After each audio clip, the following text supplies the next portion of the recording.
AI 분야 왜 특히 인재가 중요하고 인재 유출이 문제가 되는 건가요? 이게 그 어느 분야보다도 어떤 천재급의 이런 인재, 이런 사람, 이런 연구자, 이런 개발자의 능력이 이 AI 기술 발전에 미치는 영향이 그만큼 지대하다이기 때문이라고 볼 수가 있겠습니다. 제가 최근에 되게 재밌는 얘기 하나 들은 게요. 요즘에 요즘에 실리콘밸리죠. 미국 실리콘밸리에서 제일 이 AI 인재 그 영입에 적극적인 데가 메타입니다. 그 저커버그라는 CEO가 있는 데죠. 여기가 애플에 있는 그 간부 한 사람, AI급 개발자 중에서 좀 약간 위급에 있는 사람 한 사람을 데려오려고 그 사람한테 제안을 했던 게 2억 달러였습니다.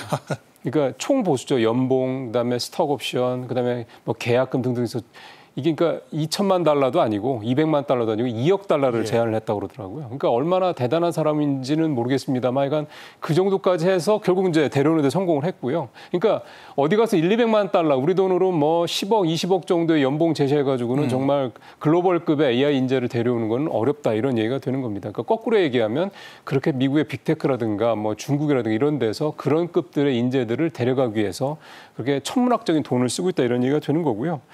전 세계적으로 정말 앞서 말씀드렸던 그런 애플에서 이제 메타로 넘어간 그 정도 급의 AI 인재도 한 1000여 명 정도로 본다고 하더라고요. 뭐 이게 어디는 몇천 명 얘기도 하는데 한 1000여 명 정도로 보는데 그 사람들을 데려가기 위해서 지금은 이제 미국과 중국은 물론 전 세계가 좀 다 달려들었다. 여기에 이제 우리도 사실은 좀 뒤늦게 뛰어들었다고 좀 볼 수가 있겠는데요.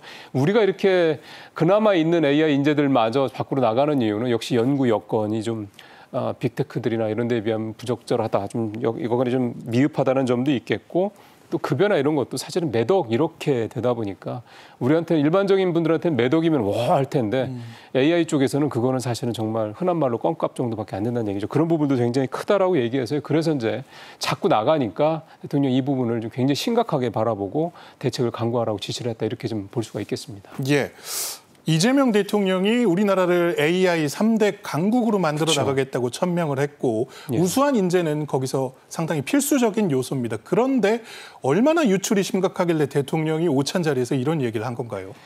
지금 당장 AI 관련돼서 통계가 딱 잡힌 거는 없더라고요. 근데 이제 전체적으로 이제 약간 고급 인력, 뭐 대학 졸업자 또는 석박사들 이런 과학기술 분야 이런 인력들의 유출 상황을 보면 저게 1919년에서 2021년까지 요 상황인데 요때만 해도 1919년에 12만 5천 명이었던 그 인력이 21년에 12만 9천 명으로 이제 4천 명 정도 늘어나는 게 나타났거든요.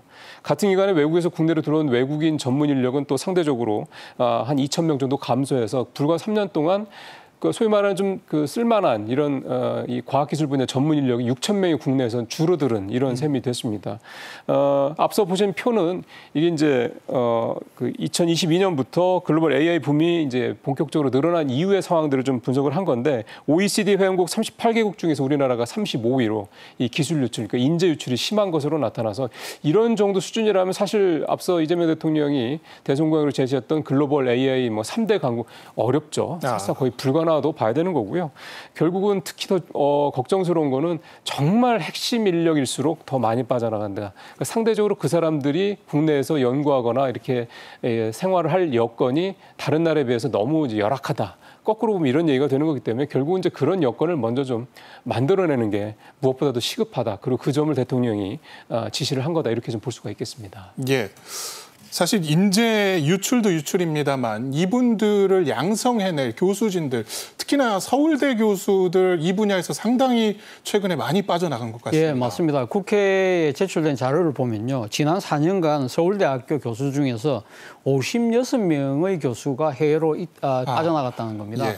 이 중에서 41명이 미국으로 갔고요. 나머지는 홍콩, 싱가포르 등 아시아의 톱 대학으로 지금 옮겼다는 것이죠. 이분들이 떠난 이유는 뭐 단순히 딱 그거죠. 아무래도 연구 환경이 훨씬 그러니까 우리보다 좋다. 그래서 자신의 연구를 좀 더 충실할 수 있는 쪽으로 가겠다는 것이 이분들의 생각이고 바로 그 부분들 이분들의 요구를 서울대학이 제대로 그러니까 뒷받침해 줄지 못했기 때문에 이러한 현실이 드러난 것이 아닐까 하는 생각이 드는데요. 더 심각한 문제는 서울대학 교수들이 빠져나가게 되면 그럼 그 자리를 또 누군가 채워야 될 거 아닙니까? 그런데 어디서 채우느냐 하면 아무래도 그러니까 지금 지방에 있는 아주 좋은 대학이라고 할 수 있는 과학기술원이잖아요. 예를 들면 지금 그 키스트라든지 카이스트라든지 이런 데서 있는 전국에 있는 한 5개의 일종 과학기술원의 교수들이 다 또 서울로 간다는 거예요. 그러니까 이 일종의 뭐랄까 외국으로 빠져나가면 서울에 공백이 생기면 지방에서 또 가고 이런 식으로 해서 일종의 뭐랄까요. 이 연구 생태계 자체가 전체적으로 도미노가 무너지듯이 막 흔들리고 있는 그러한 양상을 보이고 있다는 것이 심각한 문제가 아닐까라는 생각이 듭니다. 예. 딱 맞는 예는 아니겠습니다만 공군에서 이 조종사가 추락을 하게 되면은 이분들 구조하기 위한 특수팀이 따로 있습니다. 네. 그래서 적진에 가서 그분을 꼭 구해오는데 이유가 바로 조종사 한 명을 기르는데 엄청난 시간과 경제적 비용이 들기 때문이거든요. AI 관련 인재들도 만약에 빠져나간다면 경제적으로 굉장한 손실이 일어날 것 같습니다. 그러니까 우리한테 마이너스 1이고 상대한테 플러스 1이라고 그러면 우리한테는 마이너스 2가 되는 거잖아요. 똑같은 대입을 방식을 적용을 해보면요. 대졸자 한 명한테 들어가는 이제 우리나라 정부가 제출하는 이 공급비가 2억 한 1,000만 원 정도 된다고 그러더라고요. 근데 해외에 이 사람이 유출이 되면 이 사람이 이제 국내에서 살고 연구하고 뭐 소득을 얻고 이러면서 벌 수 있는 소득세나 이런 수입들이 국세 수입이 대략 한 3억 4천만 원 정도 된다고 그럽니다. 합치면 이제 5억 5천만 원 정도 되는 거니까 결국은 대졸자 한 사람의 전문 인력이 밖으로 나가면서 생기는 국내 어떻게 보면 이제 세수 이 지출이 5억 5천만 원 이게 된다는 얘기인데 이게 이제 대졸자 얘기고 만약 이게 석사나 박사급이라면 2배, 3배 수준이 아닐 수 있다라는 거죠. 그러니까 그만큼 국가 재정에 구멍이 뚫린다라는 얘기가 되는 거고 사실 더 큰 문제는 국가 재정도 재정입니다만 그 사람이 우리나라에서 연구하고 그다음에 후배들을 양성하고 이러면서 우리나라가 생길 수 있는 어떤 기술 경쟁 이런 것들 자체가 아예 안 생긴다는 점이 사실은 더 제가 봤을 때는 돈으로 환산할 수 없는 더 큰 국가적 피해다. 저는 이런 생각이 좀 듭니다. 예. 그 유출 현황이 일단은 더 고급 인력일수록 해외로 유출되는 사례가 더 많다고 합니다. 네. 특별한 이유가 있을까요? 아무래도 이 성과에 대한 보상이 미흡하다는 것이 가장 큰 것이 아닐까라는 생각이 드는데요. 우리나라 같은 경우는 대표적으로 대학들 같은 경우는 연공서열식 일종의 그러니까 이 보상 시스템을 갖고 있잖아요. 그렇기 때문에 똑같이 그러니까 이 연수만 채우면 똑같은 그러니까 연차라고 한다면 똑같은 월급을 받는 것이죠. 그러나 이 열심히 하고 많이 연구를 하고 업적을 내는 이거 교수나 연구자들 같은 경우는 이제 상대가 저렇게 설렁설렁하는데도 똑같은 월급을 받는다고 한다면 아무래도 성취 동기가 떨어질 수밖에 없잖아요. 지금 이 서울대학교 같은 경우 연봉이 한 1억 좀 넘는다고 한다는데 이런 경우에 있어서 많은 이 연구 성과를 낸다고 하더라도 똑같은 월급을 받는다고 하면 누가 있으려고 하겠습니까? 예를 들면 홍콩대학 같은 경우에는 한 4억, 5억씩 우리가 줄게 이런 식으로 하면 아무래도 마음이 흔들릴 수밖에 없다는 것이고 또 하나는 단기 실적에 대한 평가 체계라는 거예요. 그러니까 이 사실은 기초학문 같은 경우는 단기적으로 성과가 나기가 쉽지 않지 않습니까? 수많은 모델들을 세우고 그 모델들이 실패를 거듭하는 과정에서 자신만의 그러니까 이론을 만들어 나가는 것인데 그렇지 않고 1년 단위로 평가를 하는 경우에는 너 실패했잖아. 그러면서 당신은 연구비 제외라고 이런 식으로 돼버리면 아무래도 이 해당 연구자의 입장에서는 상당히 사기가 꺾일 수밖에 없잖아요. 그래서 최근에 이재명 대통령께서 일본 그러니까 과학자들과의 자리에서 그런 이야기를 하셨어요. 이제는 우리가 정부가 돈을 내서 이렇게 그러니까 R&D 예산을 태웠다고 하더라도 성공률을 우리가 집착하지 않겠다. 너무 그런데 신경 쓰지 마라. 이런 부분들은 저는 바람직한 하나의 방향으로 전환이라는 생각이 들고요. 마지막으로는 또 하나는 부족한 인프라죠. 예를 들면 서울대학만 하더라도 아까 우리가 AI 이야기했습니다만 AI를 연구할 수 있는 첨단 반도체가 장착된 기계가 없다고 그래요. 기계가 워낙 비싸니까. 그러니까 근데 서울대학의 예산이란 건 빤하잖아요. 그러니까 이런 부분들 때문에 뭔가 새로운 연구를 하고 싶어도 실험 장비 그리고 시스템이 구축되지 않으니까 여기에 대해서 우리는 다 돼 있으니까 당신 오기만 해라고 외국 대학이 유혹할 경우에는 흔들릴 수밖에 없다는 것이죠. 예. 그런 면에서 정부도 GPU 등 여러 AI 관련 인프라를 확보하기 위해서 힘을 쏟고 있습니다. 그런데 이 고급 인재 유출이 비단 우리나라만의 문제가 아니라 그럼요. 전 세계적인 빅테크 기업들도 그야말로 사람 뺏고 뺏기기에 네. 정신이 없다고요. 아까 제가 그 애플 그 스카우트사를 잠깐 말씀드렸잖아요. 크게 보면 AI 인재 현재 그 관련된 뭐랄까요, 그 영입 방식은 크게 세 가지입니다. 아까 말씀드린 애플처럼 그 개인을 스카우트하는 경우들이 좀 있고, 그 다음에 투자를 하는 방식이 있습니다. 최근에 이 메타가 스케일 AI라는 이 스타트업인데 이 회사를 인수를 했는데 여기에다가 들인 돈이 143억 달러, 우리 돈 19조 원입니다.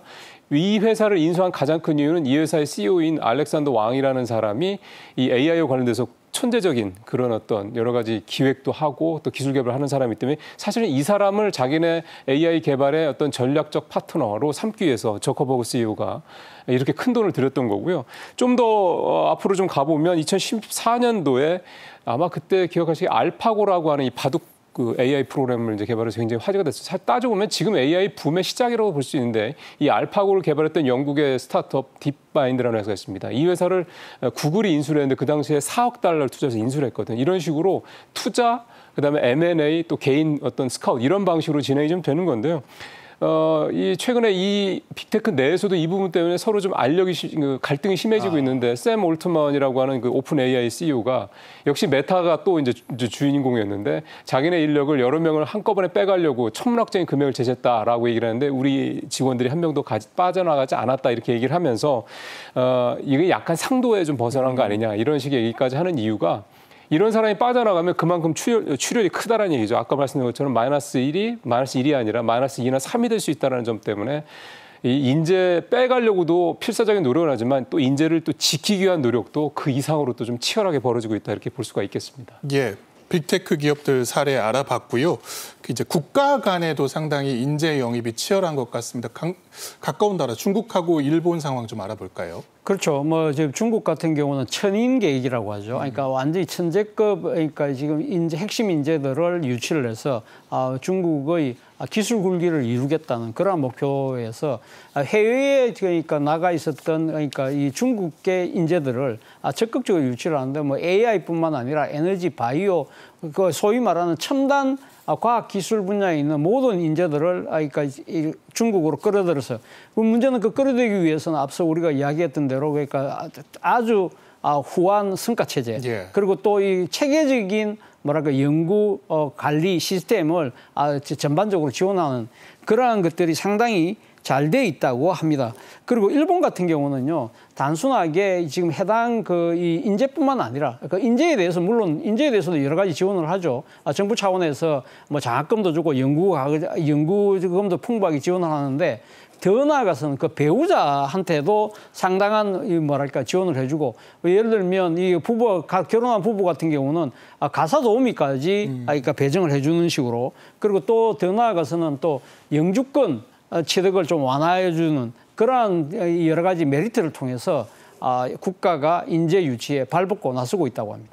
예, 결국은 AI가 미래 먹을거리라는 데는 각국이 이견이 없는 것 같고 그야말로 인재 영입에 사활을 걸고 있는 상황인데 일단 우리나라도 인재 유출 막기 위해서 뭐 박사후 연구원을 채용을 한다거나 그리고 해외 인재 영입을 위한 대책도 좀 나온 것 같습니다. 예, 우리나라도 드디어 그러니까 지금 대책을 마련했는데요. 과학기술부하고 카이스트를 비롯한 4대 과학기술원이 이노코어 연구단이라는 것을 만들었습니다. 이 이노코어 연구단에서 400명 규모로 박사후 연구원을 채용하는데요. 연봉이 최소 9천만 원 정도를 준다고 합니다. 그래서 여기서 다루는 기술이 AI 핵심 기술이라고 해서 초거대 언어 모델 그리고 또 AI 반도체 그리고 또 AI 융합 기술이라고 해서 바이오, 에너지, 우주항공 이런 데 이제 활용되는 AI 기술들을 아마 적극적으로 개발하고자 한답니다. 예.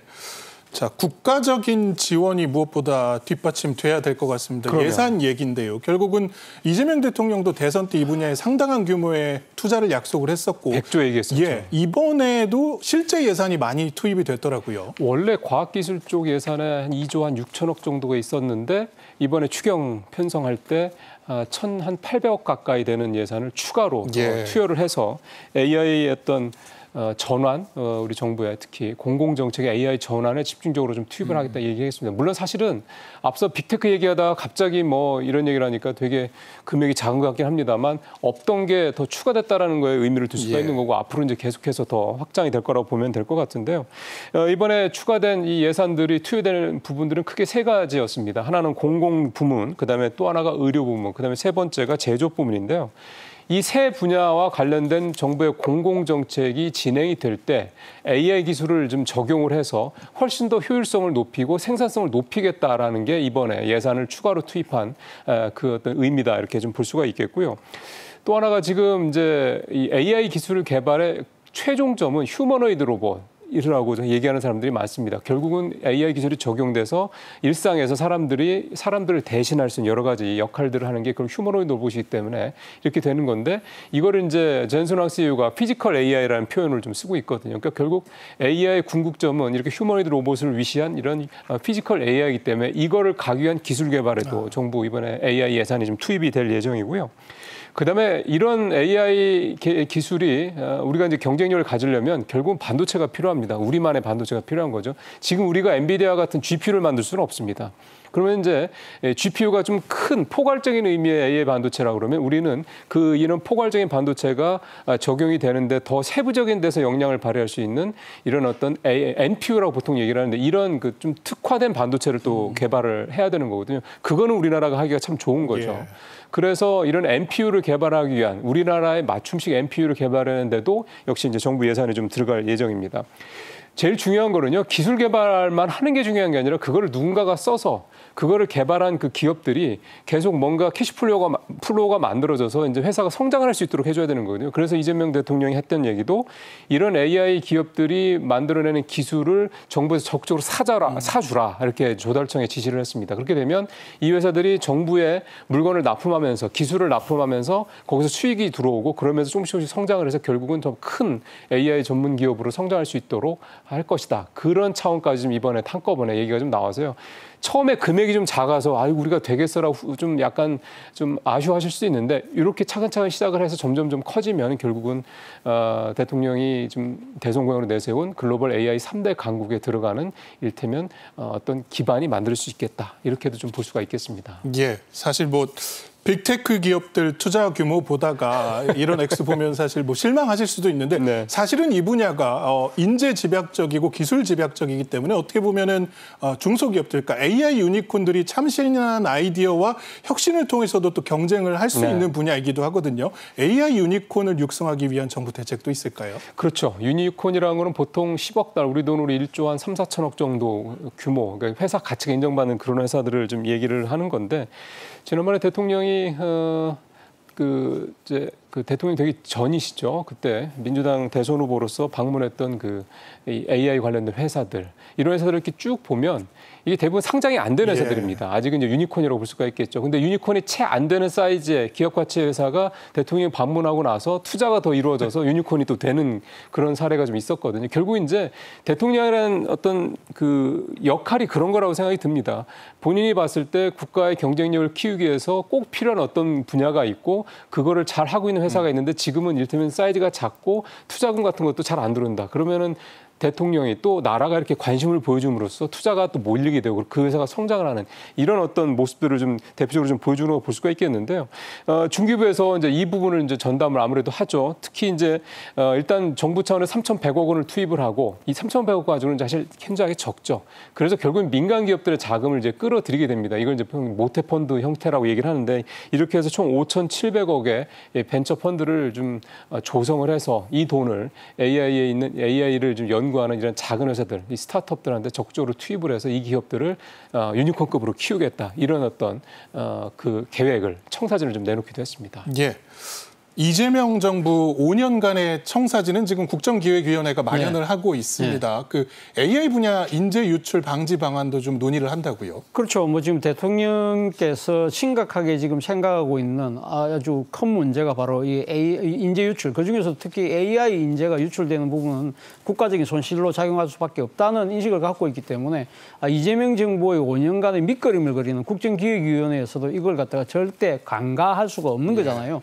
그렇기 때문에 이번 주 내에 바로 이 문제와 관련된 인재 유출을 방지할 수 있는 토론회를 관계부처와 함께 연다고 합니다. 그래서 이 토론을 거치면서 모르긴 몰라도 여러 가지 대책들이 만들어질 것 같은데 일단 이 지금 그 과학 기술 인재 처우 개선을 위한 여러 가지 국가 예산 그리고 또 프로그램 이런 부분들이 저는 아마 좀 장기적인 로드맵으로 만들어질 가능성이 크다는 생각이 들고요. 아울러서 장학금과 연구 지원금을 좀 더 대폭적으로 정액하기 위한 여러 가지 관계 부처의 인식 제고, 더 나아가서는 당장 내년 예산 확보에도 저는 상당한 아마 이 지금 작용을 국정기획위가 하지 않을까라는 생각을 갖고 있습니다.